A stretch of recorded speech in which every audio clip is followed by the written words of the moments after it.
আলাইকুম, আমি জামিলা। আমরা বিজ্ঞান বই থেকে চন্দ্রগ্রহণ সম্পর্কে জেনেছি।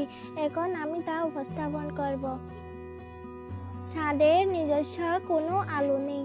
চাঁদ সূর্য থেকে আলো নিয়ে চাঁদ পৃথিবীকে আলোকিত করে।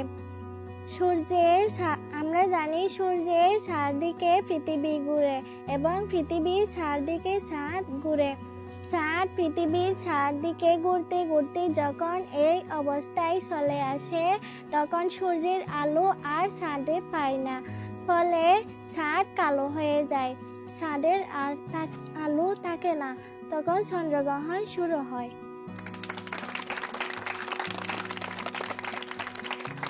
আসসালামু আলাইকুম, আমি মমতাজ মোহাম্মদ রায়াত। আমরা বিজ্ঞান বই থেকে সূর্যগ্রহণ সম্পর্কে জেনেছি, তা আমি এখন উপস্থাপন করব। সূর্যকে কেন্দ্র করে পৃথিবী ঘুরে, পৃথিবীকে কেন্দ্র করে চাঁদ ঘুরতে ঘুরতে সূর্যের অক্ষদণ্ড বরাবর যায়, তখন সূর্যগ্রহণ হয়।